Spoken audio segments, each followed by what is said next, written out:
இன்றைக்கு நான் உங்கள் மத்தியில் பகிர்ந்து கொள்ளப் போகும் காரியம், என்னுடைய டாபிக் தலைப்பு புயலில் கடந்து போகும் போது.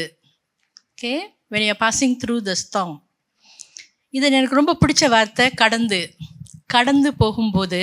ஏன்னா நான் எப்பயுமே சொல்லியிருக்கேன்ல, நம்ம வாழ்க்கையில் எந்த பிரச்சனை வந்தாலும் எந்த சூழ்நிலை வந்தாலும் அது கடந்து போகும் இல்லையா? சந்தோஷமாக கடந்து போகும், துக்கமாக கடந்து போகும், துயரமாக கடந்து போகும். எதுவுமே நம்ம வாழ்க்கையில் வர்றது கடந்து தான் போகும். இந்த புயல், சோதனை, வேதனை இதெல்லாம் நம்ம வாழ்க்கையில் வர்றது கூட கடந்து தான் போகும். எல்லாம் கடந்து போய் கொண்டிருக்கும். ஓகே, வாழ்க்கையில் பிரச்சனையே இல்லாதவங்க யாருமே இல்லை, சரிங்களா? இந்த சோதனை, இந்த புயல் இதெல்லாம் நம்ம வாழ்க்கையில் பார்த்துருக்கோம், நம்மலாம் பார்த்துட்டோம், கடந்து வந்திருக்கோம். சில பேர் போய்கிட்டு இருப்பாங்க, இது வரைக்கும் நான் போனதே இல்லைன்றவங்க போவாங்க. நான் நெகட்டிவாக சொல்கிறேன்னு நினைக்காதீங்க, ஏன்னா அந்த மாதிரி நம்ம போகும்போது தான் நம்ம வளர முடியும் இல்லைங்களா? ஸோ இந்த சோதனை, வேதனை இதெல்லாம் இருக்கும் நம்ம வாழ்க்கையில். ஆனால் இது எல்லாமே நம்ம கடந்து போவோம். ஆண்டவர் இயேசு நம்மளோடு இருந்தாலும் ஓகே, நம்ம வாழ்க்கையில் பிரச்சனைகள் வரும், புயல் வரும், சோதனை வரும். அப்போ அதெல்லாம் நம்ம கடந்து போவோம், சரிங்களா? சரி, அதுக்கு ஆதாரமாக ஒரு வசனம் எடுக்கணும்னா யோவான் 16:33. 16:33 யோவான்.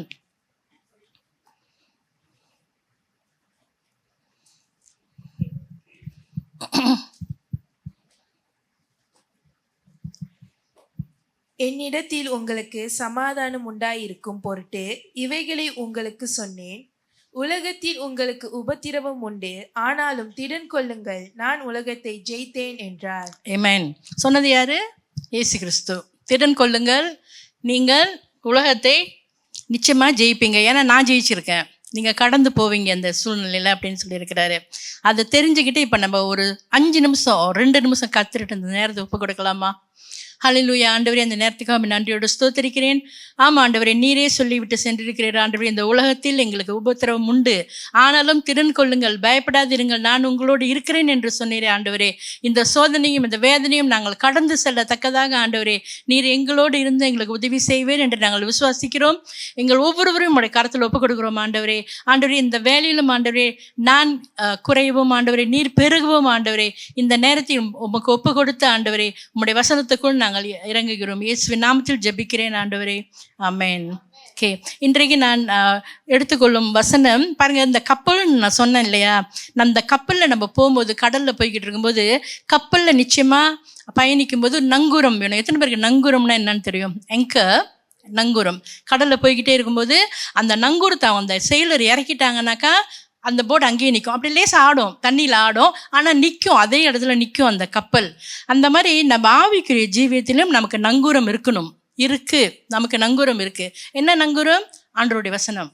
தேவன் கொடுத்துருக்க வசனம் தான் நமக்கு நங்கூரம். இந்த நங்கூரம் நம்ம வாழ்க்கையில் இருக்கும்போது எந்த பிரச்சனை வந்தாலும், எந்த சோதனை வந்தாலும் அதை நம்ம மேற்கொள்ள ஆண்டவர் நமக்கு உதவி செய்வார். என்னுடைய முதல் பாயிண்ட், சோதனை எல்லோருக்கும் பொதுவானது, காமன். இந்த சோதனை, வேதனை இதெல்லாம் சொல்கிறோம் பார்த்தீங்களா, இதெல்லாமே எல்லாருக்கும் பொது, எல்லாருக்கும் வரும் வாழ்க்கையில்.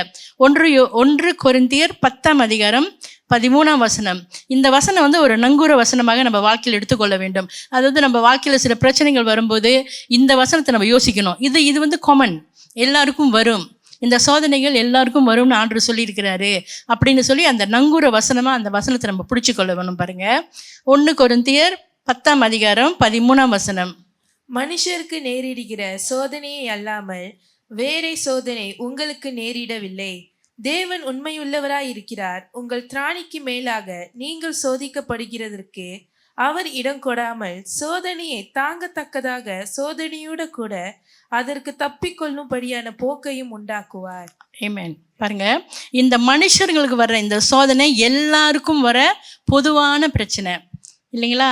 அப்படின்னும் போது இந்த சோதனை, இந்த பொதுவாக வர்ற இந்த பிரச்சனையில் நம்ம விசேஷமானவங்க இல்லை. ஆனால் பிசாசு நம்ம காதில் சொல்லுவான், உனக்கு தான் கஷ்டம் வந்துக்கிட்டே இருக்குது வாழ்க்கையில், உனக்கு மட்டும்தான் உன் வாழ்க்கையில் பிரச்சனை வந்துக்கிட்டு இருக்குது, மற்றவங்களுக்கு யாருக்குமே நல்லா தான் இருக்கிறாங்க அப்படின்னு அவன் சொல்லும்போது அந்த பொய்யை நம்ம நம்பினோம்னாக்கா நம்ம அப்படி கண்ணோக்கி பார்க்கும்போது ஆமாம் எல்லாம் நல்லா இருக்கிற மாதிரி தான் இருக்குது, நமக்கு தான் ஒன்று மாற்றி ஒன்று வேறு விதத்தில் வேறு ரூபத்தில் வேறு ஸ்டைல் வந்துக்கிட்டு இருக்குது சோதனைன்னு நம்ம நினைப்போம். இல்லை, எல்லாருக்கும் பொதுவாக வரும். ஆனால் அதை மேற்கொள்றதுக்கு நமக்கு ஒரு தெரியணும் எப்படி மேற்கொள்றது. ஆண்டவர் வசனத்திலேயே சொல்லியிருக்கிறாரு, அப்படி தான் நம்ம மேற்கொள்ள முடியும் ஆண்டவர் வசனத்தின் மூலமாக.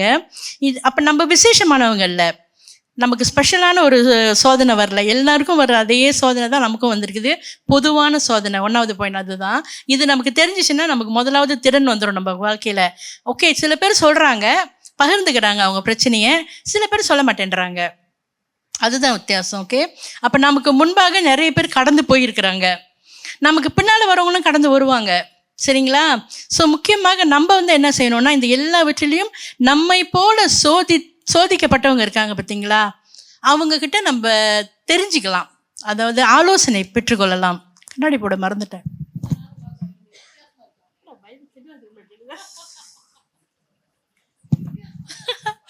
ஓகே, அப்போ நம்மை போல நம்ம சக நண்பர்கள், சக தோழர்கள், சகோதரர்கள் கடந்து போயிருக்கிறாங்க பாருங்க.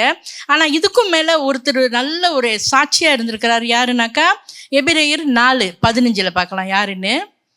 எபிரேயர் 4:15. நம்முடைய பலவீனங்களை குறித்து பரிதபிக்க கூடாத பிரதான ஆசாரியர் நமக்கிராமல் எல்லா விதத்திலும் நம்மை போல சோதிக்கப்பட்டும் பாவமில்லாதவராய் இருக்கிற பிரதான ஆசாரியரே நமக்கு இருக்கிறார். ஆமென். பாருங்க, இயேசு கிறிஸ்து தான் நமக்கு பிரதான ஆசாரியர். அவர் தான் நமக்கு சாட்சி, நமக்கு முன்பாக அவர் தான் போயிருக்கிறாரு. அவர் எல்லா விதத்திலையும் சோதிக்கப்பட்டிருக்கிறாராம். எல்லா விதத்திலையும்னா எல்லா விதத்திலையும்.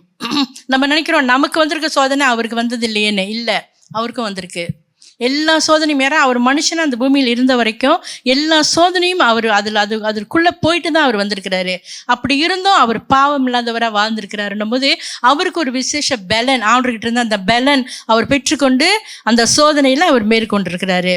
எபிரேயர் 2:18 அதே அதிகாரம், எபிரேயரில் 2ஆம் அதிகாரம். ஆதலால் அவர் தாமே சோதிக்கப்பட்டு பாடுபட்டதினாலே அவர் சோதிக்கப்படுகிறவர்களுக்கு உதவி செய்ய வல்லவராயிருக்கிறார். ஆமென், ஆமென். பாருங்க எவ்வளவு நல்ல தேவன் நம்மளுடைய ஆண்டவர். அவர் சோதிக்கப்பட்டு அதில் அவர் ஜெயிச்சிருக்கிறாரு. அதனால இப்போ அவரோட பிள்ளைகளுக்கு அந்த சோதனை வரும்போது அவர் என்ன செய்கிறாரா, உதவி செய்ய வல்லவராயிருக்கிறார். நம்ம தேவன் நம்மளோட இருக்கிறார், அவர் நமக்கு உதவி செய்ய காத்திருக்கிறார். நம்ம அவரை நோக்கி பார்க்கணும். இந்த மாதிரி சோதனை பிரச்சனை வரும்போது நம்ம அவருக்கு தெரியும், இருந்தாலும் நம்ம அவர்கிட்ட அதை சொல்லும்போது அந்த சோதனை அந்த வேதனை எல்லாத்துலேயுமே நமக்கு தேவன் ஒரு சாதனையை கொண்டு வருவார். ஜெயிச்சா சாதனை, சோதனையில் ஜெயிச்சாக்கா நமக்கு சாதனை. அந்த சோதனையில் தோற்று போயிட்டோம்னாக்கா வேதனை தான். பட் இருந்தாலும் என்ன ஆகும்னாக்கா திரும்ப நம்ம அந்த பரீட்சையை எழுதுவோம். we have to திரும்ப எழுதி ஆகணும் அந்த பரீட்சையை. அப்போ தான் நம்ம ஜெயிக்க முடியும். இப்போ ஸ்கூல் பிள்ளைங்களெல்லாம் எடுத்துக்கலாம். அவங்க ஸ்கூல் படிக்கிற காலகட்டத்தில் அவங்களுக்கு பரீட்சைன்னா அவங்களுக்கு பிடிக்காது இல்லையா? ஜாலியாக போவாங்க வருவாங்க, எல்லாம் நல்லா சந்தோஷமாக செஞ்சுக்கிட்டு இருப்பாங்க. அந்த பரீட்சை வருதுன்னா ஒரு விதமான டென்ஷன் வந்துடும் அவங்களுக்கு.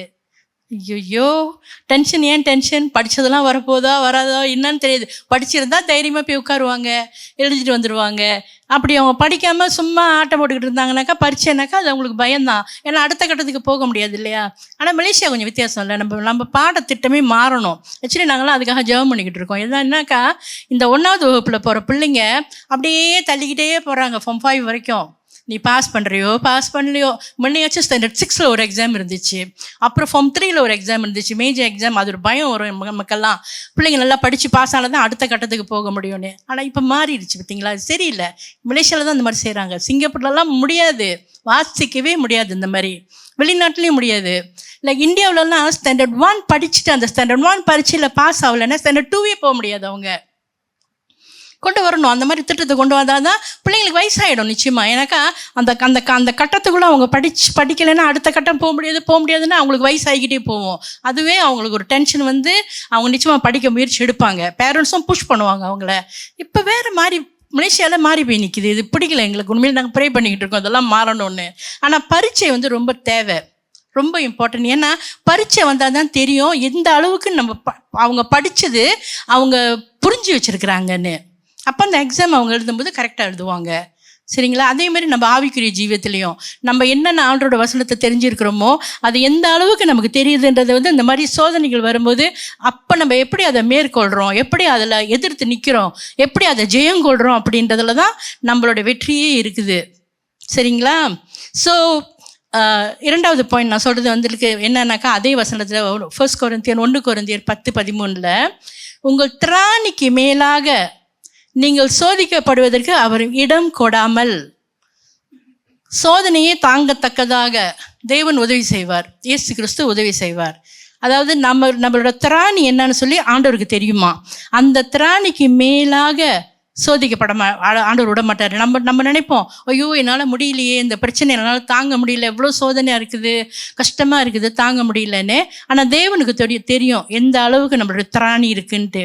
அந்த லெவலுக்கு மேலே அவர் விட மாட்டார். அப்போ ஆண்டவர் மேலே நம்ம நம்பிக்கை உள்ளவர்களாக இருக்க வேண்டும். தேவன் என்னுடைய சோதனைக்கு அவர் லிமிட் வச்சுருக்கிறாரு, அவர் கையில் தான் இருக்குது எல்லாமே அப்படின்னு சொல்லி நம்ம வந்து நம்பிக்கையாக இருக்கும்போது தேவன் வந்துட்டு ஃபேத்ஃபுல், அவர் உண்மை உள்ள தேவன்.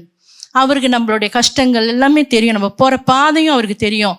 அந்த நிலைமையில் வந்துட்டு அந்த சோதனைக்கு நடுவில் நம்மளை கைவிடாமல் ஆண்டவர் நமக்கு சகிப்புத்தன்மையை கொடுப்பாரு, நம்பிக்கையை கொடுப்பாரு. நங்கூர வசனம்னு சொன்னேன் பார்த்தீங்களா, சில சத்தியங்கள் நமக்கு வெளிக்காட்டுவார். நம்ம படிக்கும்போது அந்த வசனங்கள் நம்ம படிக்கும்போது நம்ம தெரிஞ்சுக்குவோம் ஆண்டவர் நம்மளோட இருக்கிறாரு, இது நம்ம நன்மைக்கு ஏதுவாக தான் இந்த காரியம் நம்ம வாழ்க்கையில் வந்துக்கிட்டு இருக்குது, இதிலிருந்து நம்ம தேவன் ஒரு சாட்சியை உருவாக்க போகிறாரு, இது என் மூலமாக மற்றவங்க அவங்களோட ஆவிக்குரிய ஜீவிதத்தில் பலன் பட போகிறாங்க. இதெல்லாம் ஒரு ஆசீர்வாதம் இல்லையா? நமக்கு தெரியாது பாருங்க, பட் அதெல்லாம் நம்ம கோத்ரூ பண்ணணும். அப்போ தான் நம்ம வாழ்க்கையில் வளர்றோம் அப்படின்றதுக்கு அறிகுறியாக இருக்கும். ரோமர் 5:3 பாருங்க, இந்த சோதனையில் என்ன நடக்கும் அப்படின்னு சொல்லி எழுதியிருக்கிறார் ஆண்டவர். ரோமர் 5:3 அது மாத்திரமல்ல, உபத்திரவம் பொறுமையையும், பொறுமை பரீட்சையையும், பரீட்சை நம்பிக்கையையும் உண்டாக்குகிறது என்று நாங்கள் அறிந்து. ஓகே பாருங்க, பொறுமை பரீட்சைன்னு இருக்குது பார்த்தீங்களா அந்த வசனம். அது என்ன பரீட்சை? சம்மந்தம் இல்லாமல் ஒரு பரீட்சைன்ற ஒரு வார்த்தை நடுவில் வந்திருக்கேன்னு சொல்லி நான் அதை தேடி பார்க்கும்போது அந்த பரீட்சைன்ற வார்த்தைக்கு அர்த்தம் வந்து குணம். அப்போ நம்ம இந்த மாதிரி அந்த சோதனைக்குள்ளே போகும்போது என்ன ஆகுதுன்னு சொன்னாக்கா, நம்ம வந்துட்டு கேரக்டர் பில்டிங், நம்மளுடைய கேரக்டர் பில்டப் ஆகுது பாருங்க. பொறுமை வரும், நம்பிக்கை வரும், குணம் மாறும், குணம் நன்னடத்தை நம்ம வாழ்க்கையில் வந்து உருவாக்குறதுக்கு வாய்ப்பு. இதெல்லாம் நமக்கு தெரியாத காரியங்கள். அதாவது இந்த சோதனையில் தான் இதெல்லாம் வரப்போகுதுன்னு நமக்கே தெரியாது, ஆனால் வரும், இதெல்லாம் வரும் அப்படின்னு ஆண்டவர் சொன்னார்னா அது உண்மை தான், அது நிச்சயமாக வரும் நம்ம வாழ்க்கையில் பாருங்க. ஸோ நம்மளுடைய குணம் ஆண்டவர் கட்டிக்கிட்டு இருக்கிறாரு, நம்மளை எழுப்புறாராம். நான் அன்னைக்கு நான் டிக்டாக்ல இருக்கிறேன். ஸோ நான் பைபிள் வசனத்தை எடுத்து பேசுவேன். மலாக்கின்ற பழைய ஏற்பாட்டில் ஒரு வசனம் இருக்குது பாருங்க, அந்த வசனத்துலேருந்து எடுத்து நான் பேசினேன்.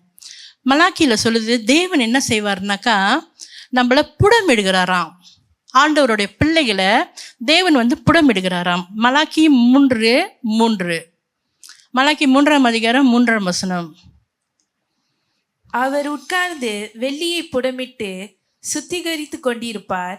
அவர் லேவியின் புத்திரரை சுத்திகரித்து அவர்கள் கர்த்தருக்குரியவர்களாய் இருக்கும்படிக்கும் நீதியாய் காணிக்கையை செலுத்தும்படிக்கும் அவர்களை பொன்னை போலவும் வெள்ளியை போலவும் புடமிடுவார். ஓகே, அவர் பாருங்க, ஆண்டவர் வந்து நம்ம நிறைய படிச்சிருக்கோம் ஆண்டவரை பற்றி பைபிளில். ஃப்ரம் ஜெனசிஸ் டு ரெவலேஷன் படிக்கும்போது அவர் உட்கார்ந்து ஒரு காரியத்தை செய்கிறாரு அப்படின்னு சொல்லியிருக்குது. இங்கே ஆண்டவர் உட்கார்ந்து செய்கிறாராம். உட்கார்ந்து என்ன செய்வார்னாக்கா நம்மளை புடமிடுவாராம். அவரோட பிள்ளைகளை வந்து வெள்ளியை போலவும் தங்கத்தை போலவும் புடமிடுவார், சுத்திகரிப்பார், சுத்தப்படுத்துவார். அப்படின்னா என்னன்னாக்கா நம்ம வாழ்க்கையில் இருக்க சில தேவையில்லாத காரியங்களெல்லாம் ஒதுக்குவார், கிளியர் பண்ணுறாரு, அதெல்லாம் வேண்டாம் நம்ம வாழ்க்கையிலன்னு நம்மளை சுத்தப்படுத்துறாரு அவர். அப்போ அது வந்து இந்த மாதிரி வெள்ளியும் தங்கமும் சுத்தப்படுத்துறது எதுலனாக்கா நெருப்பு, ஃபயர், நெருப்பு. ஓகே, அந்த நெருப்பில் தான் அவங்க சுத்தமாக்க முடியும் அந்த தங்கத்தையும் வெள்ளியையும். அப்போ தான் அது புடமாகும்னா சுத்தமாகும், வெள்ளி தங்கம் சுத்தமாகும். அப்போ அது சுத்தமாகும் போது என்ன ஆகும்னாக்கா அவர் பொறுமையாக உட்காந்துருக்கிறாரு. அவர் பொறுமையாக உட்கார்ந்து அவர் நம்மளை சுத்திகரிக்கும் போது நம்மளும் பொறுமையாக உட்காரணும். நமக்கு பொறுமை இல்லை, நிறைய தடவை நமக்கு பொறுமை இல்லை. நமக்கு வந்துட்டு கஷ்டமாக இருக்கும், ஐயோ சுடுது நெருப்பு அப்படின்னு சொல்லிட்டு விட்டாக்கா எழுந்து ஓடிடுவோம் முடிச்சாக்கா. ஆனால் அவர் உட்கார்ந்து செய்கிறாராம் அந்த காரியத்தை நம்ம வாழ்க்கையில். ஏன்? நன்மைக்காக தான். நம்ம வந்து தங்கத்தை போல மின்னணும், வெள்ளியை போல மின்னணும் அப்படின்னு சொல்லி அவர் நம்மளை உட்காந்து பொறுமையாக நம்மளை வந்து புடமிட்டிக்கிட்டு இருக்காரு. நெருப்பில் தான் செய்கிறாரு. அந்த அழுக்கு அசுத்தம் எல்லாம் வெளியாகும் போது நம்ம படித்தோம் பார்த்தீங்களா, நம்ம கேரக்டர் மாறும், நன்னடத்தை வரும் நம்ம வாழ்க்கையில், மற்றவங்களுக்கு நம்ம ஒரு சாட்சியாக இருக்க போகிறோம். அப்படின்னும் போது எவ்வளோ நேரம் செய்வார் அதை? எவ்வளோ நேரத்துக்கு அந்த நெருப்புலேயே அந்த தங்கத்தை காட்டுவார்? எவ்வளோ நேரத்துக்கு அந்த வெள்ளி அந்த தங்க நெருப்பில் காட்டுவார்னு பார்த்தாக்கா அவரோட முகம் பளிச்சுன்னு தெரியணும். அதில் அதுதான் கிரைட்டீரியா. அந்த தங்கத்தில் அவர் ஆண்டவருடைய முகம் அந்த தங்கத்தில் தெரியணும். அப்போ தான் அவருக்கு தெரியும், ஓகே ரைட்டு, இதுதான் மூமெண்ட், இப்போ நிப்பாட்டிடலாம், அந்த நெருப்பை எடுத்துடலாம் தங்கத்தை. ஏன்னா தங்கம் புடமாயிருச்சு, சுத்தமாயிருச்சு. அது அந்த மாதிரி அது சுத்தம். அவரோட முகம் அங்கே ரிஃப்ளெக்ஷன் தெரியாத வரைக்கும், அந்த அழுக்கு அங்கே இருக்க வரைக்கும் அவரோட முகம் அதில் தெரியாது. சரிங்களா? ஸோ நம்ம ஆண்டவர் வந்து ஒரு காரியத்தை நம்ம வாழ்க்கையில் செய்கிறாருன்னா அவர் புடமிட்டுக்கிட்டு இருக்காரு, சுத்தப்படுத்திக்கிட்டு இருக்காரு, சுத்திகரிக்கிறாரு. இந்த சோதனையின் மூலமாக, இந்த வேதனையின் மூலமானா கூட ஓகே, அதுக்கு நம்ம ஒப்பு கொடுக்கலாம், பிரச்சனை இல்லை. நல்லதுக்கு தான், அது நன்மைக்காக தான் ஆண்டவர் செய்கிறாரு இல்லையா? எல்லாவற்றையும் நன்மைக்கு ஏதுவாக மாற்றுவேன்னு சொல்கிறாரு. நல்லது கெட்டது எல்லாத்தையும் நன்மைக்கு ஏதுவாக மாற்றுவேன்னு சொல்லியிருக்கிறார் இல்லையா? ஓகே, மூன்றாவது காரியம், அதே 1 கொரிந்தியர் 10:13 நம்மளுடைய நங்கூர வசனம்னு சொன்னேன் பார்த்தீங்களா? இங்கே தப்பிக்க வழி செய்வார். திவிஷா படித்தாங்க இல்லையா? அவர் வந்து தேவன் வந்து இந்த சோதனையிலிருந்து நம்ம தப்பிக்கிறதுக்கு வழி செய்வார். தேவன் செய்கிற வழி அது வந்து ஒரு வித்தியாசமான வழியாக இருக்கும். ஓகே, அது வந்துட்டு இயற்கைக்கு மீறிய வழியாக இருக்கும். அவர் செய்வார் அதை நம்ம வாழ்க்கையில். சூப்பர் நேச்சுரலாக தப்பிச்சு ஓடுறதுக்கு இல்லை, தப்பிச்சு சோதனையிலேருந்து நம்ம தப்பிச்சு ஓடுறதுக்கு வழி செய்ய மாட்டார் அவர். ஆனால் அந்த சோதனையை தாங்கிறதுக்கு தப்பிச்சு அதுலேருந்து தப்பிக்கிறதுக்கு தேவன் ஒரு வழியை திறந்து கொடுப்பாரு. இது வந்து தேவன் நமக்கு கொடுக்குற ஞானமாக இருக்கலாம். ஒரு ஞானம் வரும், பரிசுத்த ஆவியானவருடைய உதவி வரும், பலன் வரும், ஜெபத்தினால வரும், ஓகே, ஆவிக்குரியவர்களுடைய அறிவுரையினால் வரும். இப்போ நம்ம பாஸ்டர்கிட்ட பேசுகிறோம், அறிவுரை அவங்க சொல்லுவாங்க, இப்படி செய்யணும் அப்படின்னு. ஸோ அதெல்லாம் அது மூலமாக தேவன் நமக்கு வந்துட்டு ஒரு வழியை திறந்து கொடுப்பார். நமக்காக கர்த்தர் ஏற்கனவே சாத்தானை முறித்து அவனுடைய தலையை சிலுவையில் நசுக்கி போட்டுட்டாரு. பிசாசை குறித்து நம்ம பயப்படக்கூடாது. அவன் இருக்கான், ஆனால் அவனை குறித்த பயம் நம்ம இருக்கக்கூடாது. ஏன்னாக்கா ஆண்டவர் சொல்லியிருக்கிறாரு, யாக்கோப் 4:7 சொல்லியிருக்கிறாரு. படிமா, யாக்கோப் 4:7. ஆகையால் தேவனுக்கு கீழ்ப்படிந்திருங்கள், பிசாசுக்கு எதிர்த்து நில்லுங்கள், அப்பொழுது அவன் உங்களை விட்டு ஓடி போவான். ஆமென். நம்ம எதிர்த்து நிற்கணும். பிசாசுக்கு நம்ம எதிர்த்து நிற்கும் போது அவன் ஓடி போவான் அப்படின்னு சொன்னால் ஓடி போவான். அதுதான் வசனம் இல்லையா? பைபிள் அப்படி தான் சொல்லியிருக்கிறது. அப்போ நம்ம எதிர்த்து நிற்கும் போது எப்படி சும்மா நம்ம சொந்த பலத்தில் நிற்க முடியுமா? சொந்த பலத்தினால நம்ம ஒன்றுமே சாதிக்க முடியாது. தேவ பலத்தில் தான் நம்ம எதிர்த்து நிற்க முடியும். தேவ வசனத்தை வைத்து தான் எதிர்த்து நிற்க முடியும். அப்படி நம்ம எதிர்த்து நிற்கும் போது அவன் நிச்சயமாக நம்ம வாழ்க்கையை விட்டு ஓடி போவான். அதுக்காக நான் போன வாட்டி சொன்ன மாதிரி இந்த சளி பிடிச்சதுக்கெல்லாம் அப்பால போய் சாத்தானேன்னு சொல்லிக்கிட்டு இருக்கக்கூடாது. சரிங்களா? இது வந்து உண்மையான ஆவிக்குரிய போராட்டம். இந்த மாதிரி போராட்டத்துக்குள்ள நம்ம போகும்போது நம்ம வசனத்தை எடுத்து தைரியமாக நிற்கணும். நம்ம நிற்கும் போது அவன் ஓடுவான், ஓடி தான் ஆகணும். சரிங்களா? யாக்கோப் 1:12 இன்னொரு வசனம் இருக்குது. ஜேம்ஸ், சோதனையை சகிக்கிற மனுஷன் பாக்கியவான், அவன் உத்தமன் என்று விளங்கின பின்பு கர்த்தர் தம்மிடத்தில் அன்பு கூறுகிறவர்களுக்கு வாக்குத்தத்தம் பண்ணின ஜீவ கிரீடத்தை பெறுவான். ஆமென். பாருங்க, எப்பேற்பட்ட ஒரு ஒரு ஒரு ரிவார்ட் வச்சிருக்கிறாரு ஆண்டவர், நமக்கு பரிசு வச்சிருக்கிறாரு. அப்போ தேவன் நமக்கு வந்து கொடுக்க போகும் அந்த பரிசை பெற்றுக்கொள்ளத்தக்கதாக நம்ம ஓடணும்னு சொன்னால் நம்ம பொறுமையாக இருக்கணும். ஓகே, நம்ம அப்படி ஓடும்போது அந்த தேவன் அந்த கிரீடத்தை நமக்கு கொடுப்பாரு. 2 பேதுரு 2:9 நம் அறிவுக்கு மேலான காரியத்தை செய்வார். கர்த்தர் தேவ பக்தி உள்ளவர்களை சோதனை நின்று ரட்சிக்கவும், அக்கிரமக்காரரை ஆக்கினிக்குள்ளானவர்களாக நியாய தீர்ப்பு நாளுக்கு வைக்கவும் அறிந்திருக்கிறார். ஆண்டவருக்கு தெரியும், தேவனுக்கு தெரியும் யார் என்ன செய்கிறாங்கன்னு. நம்ம நினைக்கிறோம் ஆண்டவருக்கு தெரியல. பார்த்தீங்களா, இவங்கெல்லாம் அட்டூழியம் பண்ணிக்கிட்டு இருக்காங்க, ஊழியம் செய்கிறாங்க, ஊழியன்ற பேரில் என்னென்னமோ அக்கிரமம் பண்ணிக்கிட்டு இருக்காங்க. நம்ம கடவுளுக்கு பயந்து வாழ்கிறோம், ஆனால் நம்ம வாழ்க்கையில் இந்த மாதிரி பிரச்சனைலாம் வந்துக்கிட்டு இருக்கு. நம்ம வேதனைப்பட்டுக்கிட்டு இருக்கலாம், ஆனால் தேவனுக்கு எல்லாம் தெரியுமா? தேவனுக்கு எல்லாமும் தெரியும். அப்போ அவர் வந்துட்டு அவரோட பிள்ளைகளுக்கு வந்துட்டு குறித்த நேரத்தில் நம்ம ஆச்சரியப்படும் விதத்தில் ஆண்டவர் நம்மளை உயர்த்துவார். அவருக்கு தெரியும் இப்போ என்ன எப்போ செய்யணும்னு சொல்லிட்டு. பாருங்கள், நான் இது நான் வசனத்தில் எழுதலை, வீட்டில் போய் படித்து பாருங்கள். சங்கீதம் 73. இந்த சங்கீதத்தை எழுதுனது யாருனாக்கா டேவிட் இல்லை. அதிகமான சங்கீதம் எழுதுனது வந்து டேவிட் தான். ஆனால் இந்த சங்கீதம் 73, சங்கீதம் 73 எழுதுனது வந்துட்டு டேவிட் இல்லை, ஆசாப் அப்படின்றவர் எழுதின சங்கீதம். இது சங்கீதம் 73. இது என்னன்னாக்கா, இதை நீங்கள் படிச்சுக்கிட்டு வீட்டில் போய் படிங்க. ஒரு வசனமாக அப்படியே ஆழமாக அப்படியே படிச்சுக்கிட்டே வாங்க, தியானத்தோடு படிங்க. அதில் சொல்லியிருக்குது, இந்த ஆசாப் என்ன தெரியுமா அவர் சொல்கிறாரு, எனக்கு ரொம்ப வேதனையாக இருந்துச்சு நான் பார்க்கும்போது. அதாவது இந்த உலகத்தில் நடக்கிற காரியங்களை பார்க்கும்போது, தப்பு செய்கிறாங்க அவங்களாம். எப்படிப்பட்டவங்கனாக்கா, அவங்க கால்கள் என் கால்கள் தள்ளாடுகிறது, என் கால்கள் தள்ளாடுகிறது. நான் கர்த்தருக்கு பயந்து வாழ்கிறேன், என் கால்கள் தள்ளாடுது, சறுக்கி விழுந்துடுற மாதிரி இருக்குது. ஆனால் அக்கிரமம் செய்கிறவன் அவன் நல்லா வாழ்ந்துக்கிட்டு இருக்கானே, அவன் எது செஞ்சாலும் அவன் கை வைக்கிற காரியம்லாம் நல்லா வந்துக்கிட்டு இருக்குது.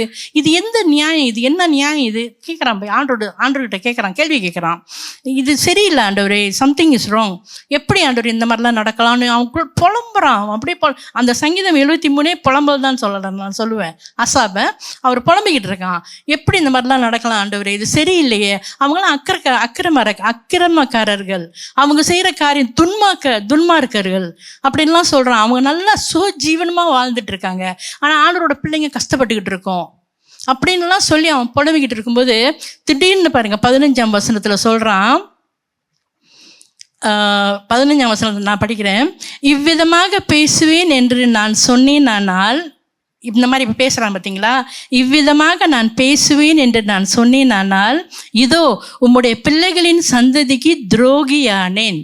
இதுக்கு என்ன அர்த்தம்னு சொன்னாக்கா, இந்த மாதிரி தப்பு பண்ணுறவங்கள பற்றியே நான் வந்துட்டு அவங்க நல்லா இருக்காங்க, நம்ம கஷ்டப்பட்டுக்கிட்டு இருக்கோம், நான் ஏன் இந்த மாதிரியான ஒரு ஜீவித்தை சூஸ் பண்ணேன், நான் ஏன் இந்த வழியில் வரணும்னு நான் முடிவெடுத்தேன், நானும் அவங்க கூட இருந்திருந்தாக்கா என் வாழ்க்கை நல்லா இருந்திருக்குமே. சில நேரங்களில் அந்த மாதிரி பிசாசு போடுற எண்ணங்களை வாயில் வார்த்தைகளாக வெளியாகும், பேசுவாங்க. அவங்க இந்த மாதிரி இருந்திருக்கலாமே, என் வாழ்க்கை நல்லா இருந்திருக்குமே, ஏன் நான் மட்டும் இந்த மாதிரி கஷ்டப்பட்டுக்கிட்டு இருக்கணும் அப்படின்னும் போது, அப்போ ஆண்டவர் அவங்ககிட்ட சொல்கிறாரு, போய் அந்த சர்ச், அந்த டெம்பிள், அந்த சினகோக் உள்ளுக்கு போய் பேசும்போது ஆண்டவர் சொல்கிறாரு. ஆண்டவர் ரொம்பலாம் பேச மாட்டார், பேசினார்னா ஒரு வார்த்தை சொல்லுவார், நான் கரெக்டாக சொல்லுவார்.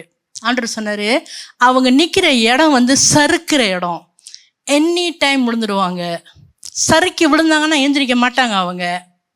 அப்போ ஆண்டவருக்கு தெரியுது இல்லையா, பார்த்துக்கிட்டு இருக்காரு இல்லையா. அப்போ ஆண்டவர் சொல்கிறாரு, இவங்கிட்ட அசாப் கிட்ட சொன்னார், நீ பயப்படாத, எனக்கு தெரியும் நீ நிற்கிற இடம் எப்படின்னு எனக்கு தெரியும். நீதிமான் 7 தடவை விழுந்தாலும் எழுந்துடுவான் இல்லையா. ஆனால் எந்த தப்பான துன்மார்க்கர்கள் இவன் வழுக்கி விழுந்தா அவன் ஏந்திரிக்க மாட்டான். சொன்னது யாரு?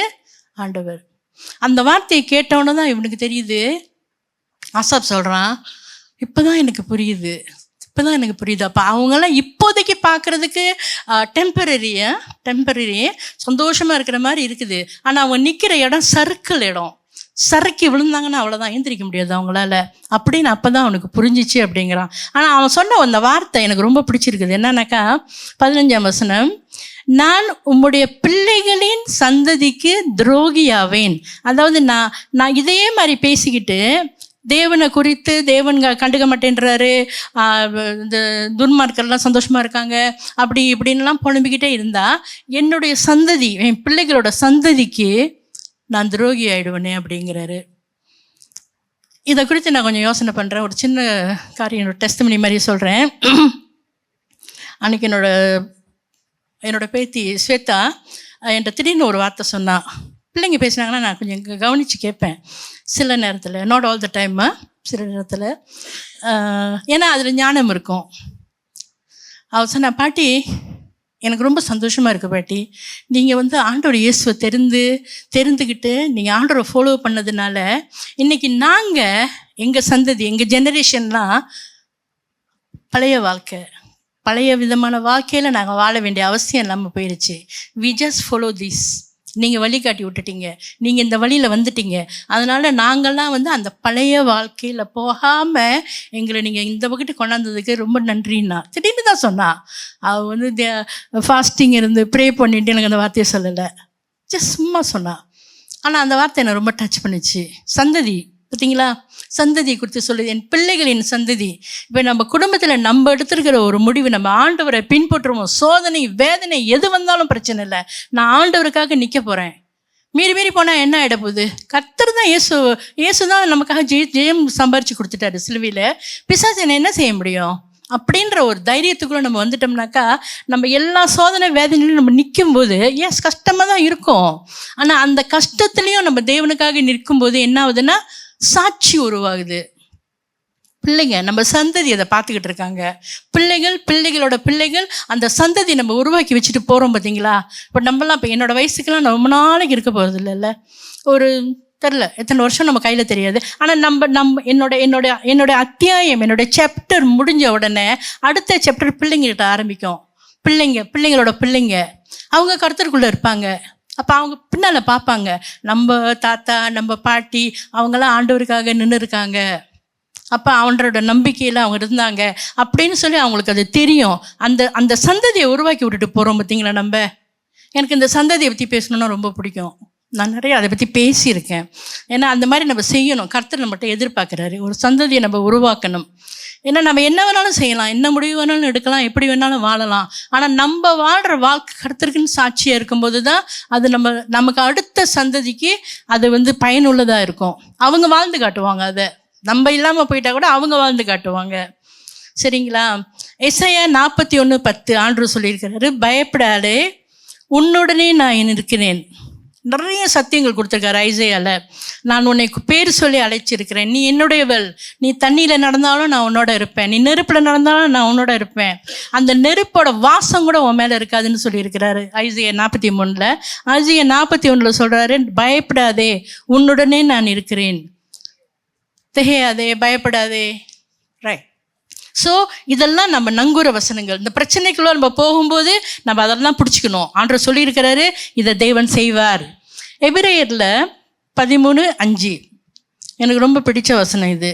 எபிரேயர் 13:5, நீங்கள் பண ஆசை இல்லாதவர்களாய் நடந்து உங்களுக்கு இருக்கிறவைகள் போதும் என்று எண்ணுங்கள், நான் உன்னை விட்டு விலகுவதும் இல்லை, உன்னை கைவிடுவதும் இல்லை என்று அவர் சொல்லி இருக்கிறாரே. ஆமென். நான் உன்னை கைவிடுவதும் இல்லை, உன்னை விட்டு விலகுவதும் இல்லை, எந்த சூழ்நிலையிலும் உன்னை விட்டு விட மாட்டேன். நான் சொல்லியிருக்கேன், இயேசு கிறிஸ்து நமக்கு வாக்குத்தத்தம் மட்டும் கொடுத்தவர் இல்லை, வாக்குத்தத்தத்தையும் கொடுத்துட்டு அந்த வாக்குத்தத்தத்தோடு நம்ம கூட நடந்து வர்ற தேவன்.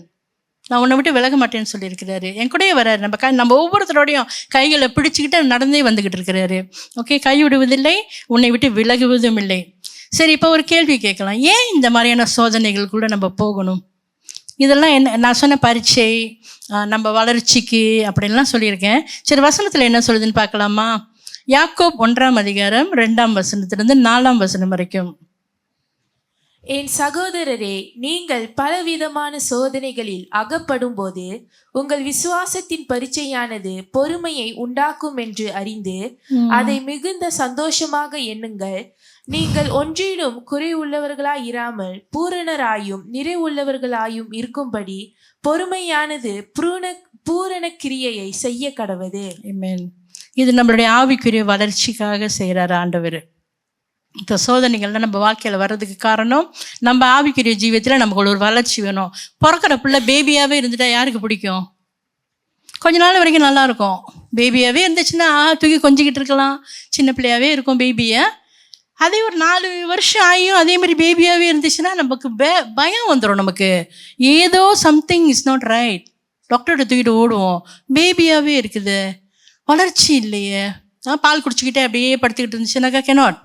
அந்த பிள்ளைக்கு வளரணும், அந்த பிள்ளை வளரணும் அப்படின்னும் போது ஆண்டவர் கொண்டு வர்றாரு. அந்த வளர்ச்சி எப்படி வரும்னா அவருக்கு தெரியுது.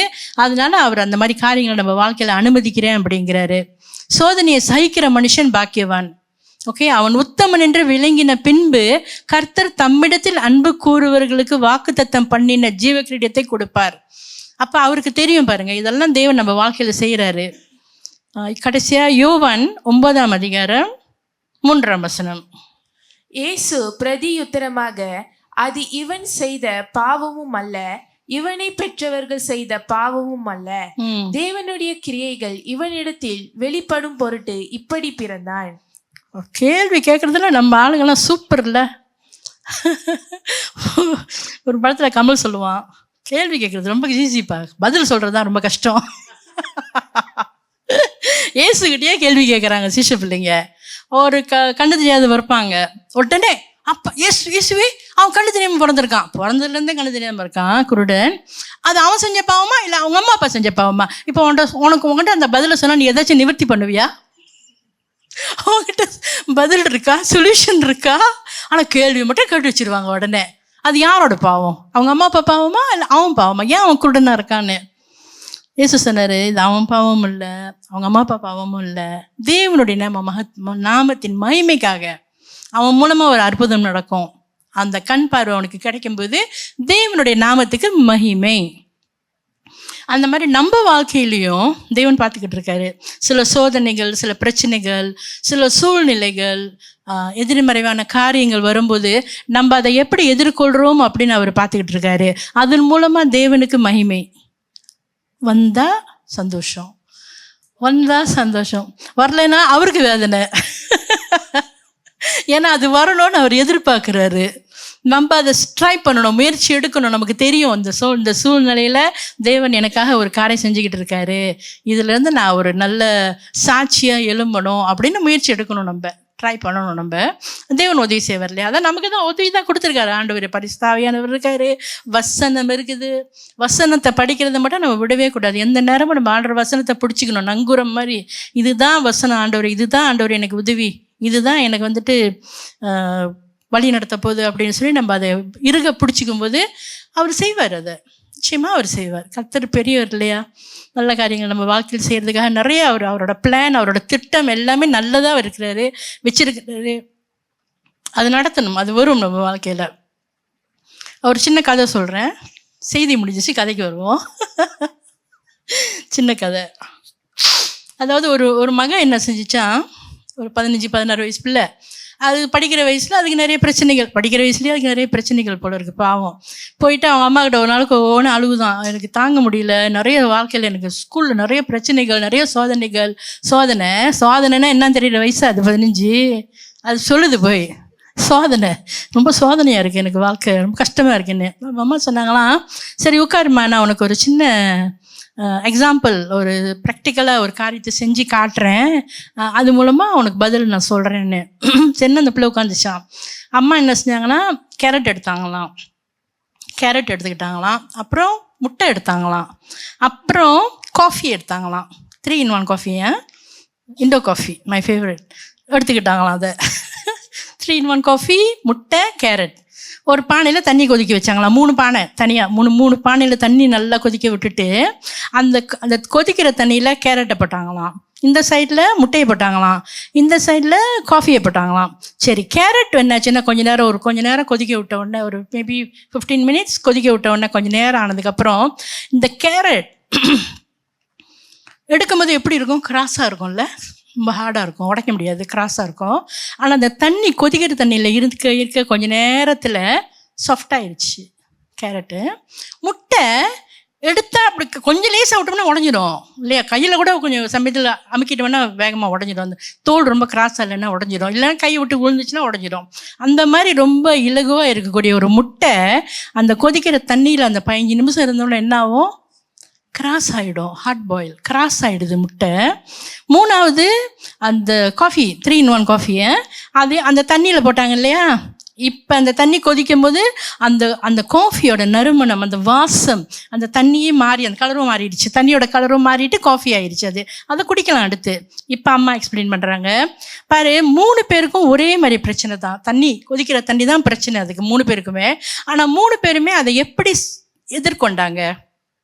கேரட் என்னாச்சுனாக்கா, பிரச்சனை வந்தோடனே தண்ணியே அது இன்னும் ஹார்ட் ஆக்கிக்கிச்சு. கேரட் இல்லை சாஃப்ட் ஆகிக்கிச்சு, அது தண்ணியே சாஃப்ட் ஆகிக்கிச்சு, அது ரொம்ப ரொம்ப சாஃப்ட் ஆகிடுச்சு. அதால் தாங்க முடியாது அப்படின்னு சொல்லிட்டு ரொம்ப சாஃப்ட் ஆகிக்கிச்சு. ஆனால் அதே அந்த முட்டை என்ன ஆயிடுச்சுனாக்கா ஹார்ட் ஆயிடுச்சு, ஹார்டு கிராஸ் ஆகிடுச்சு அது. ஆனால் அந்த காஃபி பார்த்திங்களா, அந்த தண்ணியோட தன்மையை மாற்றிட்டு மற்றவங்களுக்கு குடிக்கிற அளவுக்கு அது ருசியாக அந்த தண்ணியே அது மாற்றி கொடுத்துருச்சு அந்த காஃபியை. அப்போ என்ன இதுலேருந்து என்ன நம்ம தெரிஞ்சுக்கிறோம்னாக்கா, வாழ்க்கையில் பிரச்சனைகள் வரலாம், என்ன பிரச்சனை வந்தாலும் நம்ம வந்து அந்த சிச்சுவேஷன் நம்மளை சுற்றி இருக்க அந்த சிச்சுவேஷனை நம்ம மாத்துறோமா, இல்லை அந்த சிச்சுவேஷன் நம்மளை மாற்றுமா? நம்ம தன்மையை அது மாற்றிடுமா? இப்போ நம்ம கேரக்டர் ஒரு நல்ல கேரக்டராக இருக்கலாம், நம்ம வந்து எல்லார்கிட்டையும் நல்லா பேசுகிறவங்களா இருக்கலாம், சிரித்து பேசுகிறவங்களா இருக்கலாம். பட் சில சோதனைகள் பிரச்சனைகள் இப்படியே நம்ம வாழ்க்கையில் வந்துக்கிறதுனால நாளடைவில் அப்படியே முகம்லாம் அப்படி இறுகி போய் இச்சிடிச்சிது கடுகடு அப்படின்னு எல்லார்கிட்டையும் பேசுகிறோமா? அந்த மாதிரி நம்ம கேரக்டரை நம்ம மாற்றிக்கிறோமா? அப்போ அந்த சூழ்நிலை வந்து பிரச்சனைகள் மூலமாக நம்ம இன்னும் மேலே போகிறோமா இல்லை இறங்கி போகிறோமா? நம்ம யாருன்னு நம்மளே நம்ம கேள்வி கேட்டுக்கலாம். நமக்கு அது தெரியணும் நம்ம யாருன்னு. அதனால தான் நம்ம வந்து எப்பயுமே நான் சொல்கிறது என்னன்னாக்கா, ஆண்டவர் முன்பாக வந்து செல்ஃப் எக்ஸாமினேஷன் ரொம்ப இம்பார்ட்டன்ட். தேவனுக்கு முன்பாக போயிட்டு நம்ம வந்துட்டு நம்மளை ஆராய்ந்து பார்க்கணும். ஆண்டவரே, என் வாழ்க்கையில் ஏதாச்சும் சரியில்லையா ஆண்டவரே, எனக்கு காட்டுங்க ஆண்டவரே, நான் மாற்றிக்கிறேன், உங்களுடைய நாமத்தின் மகிமைக்காக நான் என்னை மாற்றிக்கிறேன் அப்படின்னு சொல்லி நம்ம ஆவிக்குரிய ஜீவியங்கிறது வந்து சும்மா ஏன்னா தானோன்னு வாழ்கிற வாழ்க்கை இல்லைங்க. There is a price to pay. Okay, நம்ம இந்த ப்ரைஸ் பே பண்ணி நம்ம கர்த்தருக்காக வாழும்போது அதோட பலன் இருக்குது. அதோட பலன் நம்ம அனுபவிப்போம். நிச்சயமாக கர்த்தர் நமக்குன்னு ஒரு ஆசீர்வாதத்தை வச்சுருப்பாரு. அந்த பலன் நமக்கு கொடுப்பாரு. அந்த ஆசீர்வாதம் அந்த பரிசையும் நமக்குன்னு கொடுப்பாரு. அதை நம்ம பெற்றுக்கொள்ளத்தக்கதாக இந்த ஓட்டத்தை நம்ம ஓட வேண்டும். சரிங்களா? இதோட நான் என்னுடைய நேரத்தை முடித்துக் கொள்கிறேன்.